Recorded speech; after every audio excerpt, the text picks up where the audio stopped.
Hello and welcome. Some people have been asking me to create a tutorial on how to create this peeling paint effect that I showed on my ArtStation. So today I'll be showing you how to do that. First, I want to go over a little bit of why you should or shouldn't do this. So you can create the same peeling paint effect by storing it in a normal texture by creating that in Substance Painter for any kind of prop. This is great and will be better quality than what I'm going to be showing you today. However, when creating walls and stuff like that for games, we often use vertex painting or something like it. And in this technique, the edges of our two materials are going to change as we paint on it in Engine. If you want more information on vertex painting, this is an excellent video. And so in this situation, we cannot store this peeling effect into our normal texture because it has to change dynamically. There's one other video I'm aware of someone doing this, which is this one, but sadly he never showed his showed any kind of breakdown. I'm very curious on how he achieved this.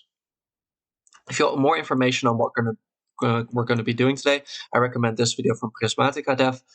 He explains actually how we're going to extract the normal information from height data and how that works in the background. So with that being said, let's jump into Unreal Engine. I've got this simple cylinder here on which I'll be previewing my material. And here is a material with nothing attached just yet. I'm going to use material attributes because that's just a little bit easier to work with. And what I've set up here are two very basic materials with a normal map, and I'm blending them with some vertex color. So you can see if I'm plugging this in,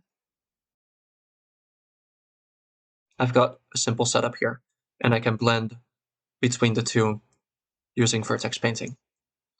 This ordinarily doesn't work with nanite, but I see no reason why my material shouldn't work with mesh painting. So if you want to use mesh painting instead, that should also be fine. Okay, so let's head into the material. So while we're working on this, I'm going to use a linear gradient.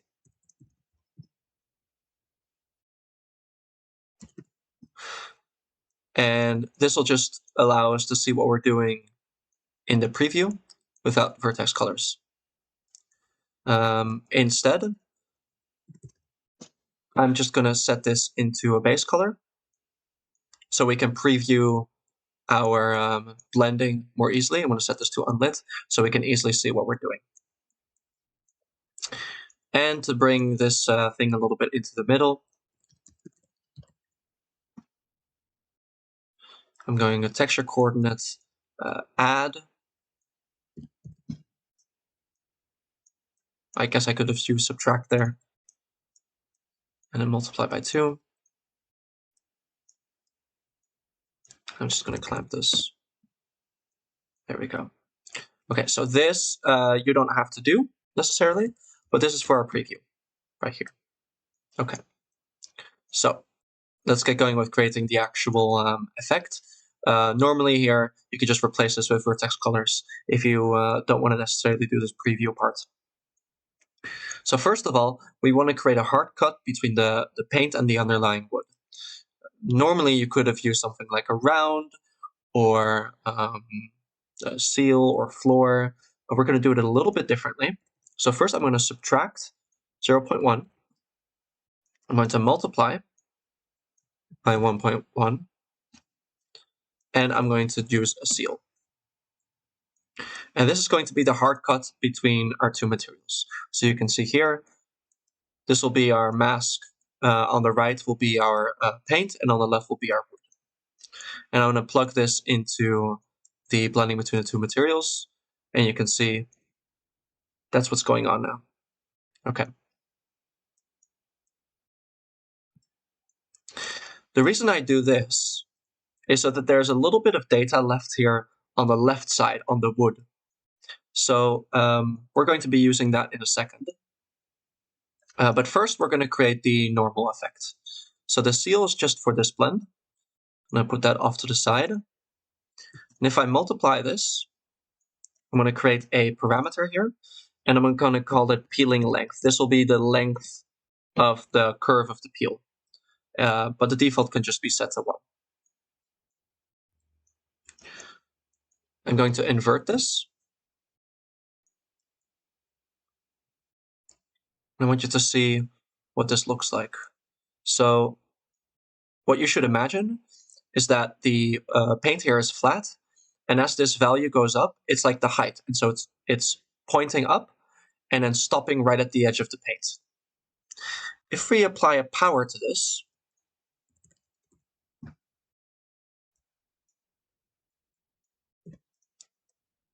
it's going to change the curve up from a linear to a gradient. One tool I often like to use to preview something like this is a Desmos calculator. So in this case,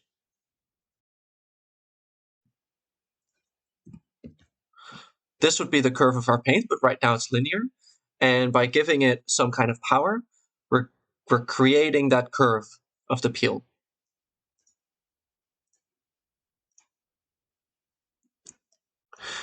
But now we want to actually create normal data out of this.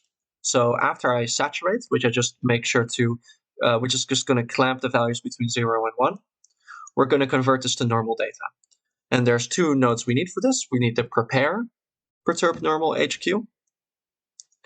And then we're going to plug that into perturb normal HQ. Now this node has some cool things going on the inside, but like I said, if you want more information on that, I recommend watching the Prismatica depth video. So you can see that right now the values are a bit strange, but that's because, as it says here, this normal information is in world space. And so we're going to transform vector, transform vector, and we're going to convert this from world space back into tangent space, which is what we want for our normals. And it's a little bit hard to see, but there is a curve happening here now. There's a slight increase here along the edge.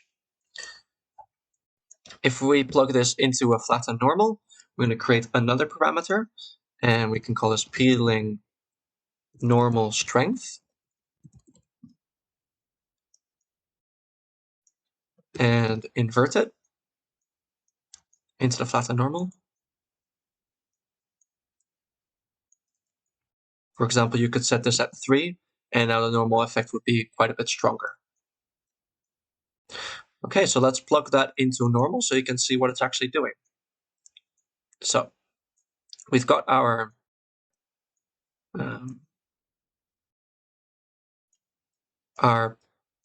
peeling paint material here. What I'm going to do here, I'm going to get material attributes. We're going to extract the normal, blend angle corrected normals. This is for blending two different normal informations. Set material attributes, and plug it back in.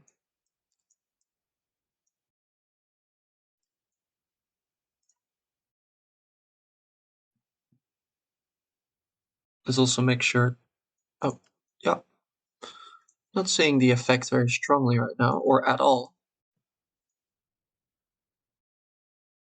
I'm curious what's going wrong here.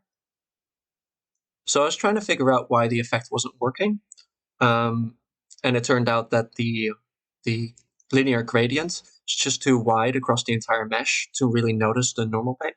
So I've just increased this multiply to 8, so we can see a little bit better what is going on, and I've set the strength of the normal to 5. So now you can see there's this nice curve happening right there at the end. Okay. But we can make this better. And so the next step will be adding a small shadow right here on the other side of the paint. So we're going to go back here to start, and we're going to go from this subtract. So if we, let's just preview this so you can kind of see what's going on. So I'm going to get out the base colors here, and I'm just going to multiply this base color by the, let's say if I do multiply this by -10, and then you can see what I'm doing. So as you can see here, this is all black, but right here after the peeling paint, there's now a little bit of a gradient. You can also see it here in unlit. Okay, that's coming from here. And we're going to use that to cast a shadow. So if I saturate and I add the mask from before, now it looks like this. And you can see it's creating this small shadow right here on the outer edge. Okay, so just to give that give us a little bit more control on that, if we divide this, you can set a peeling AO distance. And I found that a good value for this is 0.5. And I'm going to create a lerp. I'm going to lerp between 1 and peeling AO strength. Also going to use 0.5 for that and saturate it. Again, this is a clamp from 0 to 1. And generally, I find that putting a clamp before the alpha of a lerp is good practice because values outside of 0 and 1 start to behave a bit unpredictably. Okay. And you can multiply this into the base color, which is considered technically incorrect. Another way you could do it is to take the ambient occlusion and use the min operator, which is going to take the minimum. And we can plug that back into the ambient occlusion. And so what you could do here for the base color is you could say, well, let's put a lerp here. And we're going to blend between the original and the new one. And we can call that peeling darken base color.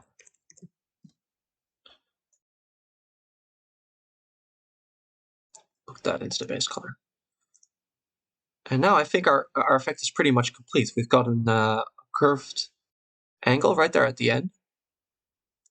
And we've got a shadow casting on the wood. So this is our, I would describe as our little math area.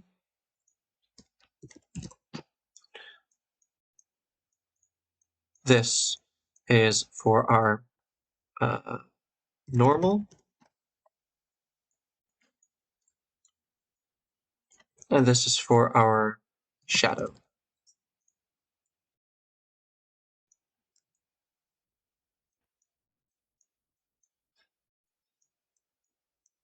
Okay. There's one more thing before we use the vertex color data, and that's to use a mask to blend this up. So the way I'm going to do this is use a height lerp. The transition phase will be whatever we're blending. So in this case, it could be either the vertex color or the linear gradient. So I'm just going to use a linear gradient as the example. And then we're going to need a height texture. And so for this, I've already got a really nice texture that I made in Designer. Traditionally, you would use a height texture for this. But I found that if I made my own mask very carefully, it works much, much better. So this is quite a complicated texture. It uses some of the height of the wood, but then also introduces these cracks. And there's a lot of bevels. This effect will only be as good as the blending texture you're going to use. So I'm going to plug that into the height texture. And in this case, we're going to want the lerp alpha no contrast, simply because the contrast is not going to help us here, and so it would just be unnecessary performance cost. So I'm going to plug that in the subtract instead. And now you can see we've got a nice breakup here on the texture. Got to make sure that I'm using the tiling for the material for the height texture as well. And now, since the effect is now so strong, we can decrease the effect of the normal strength, set it back to 1. And I can see it quite well. And so it's important to use the same tiling here, because this high texture is matching up with the normal textures. And so you can see that the cracks are actually matching up with the wood texture, like here.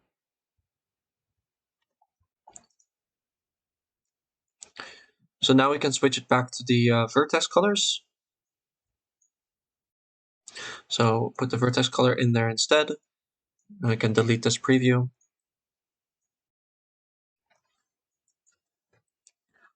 Put this right over here.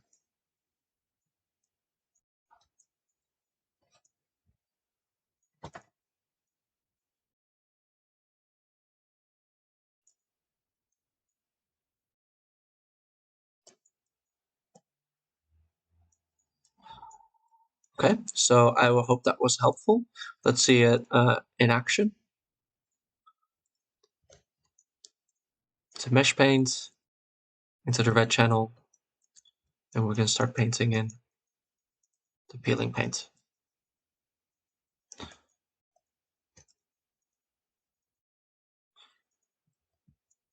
I recommend using quite a low strength.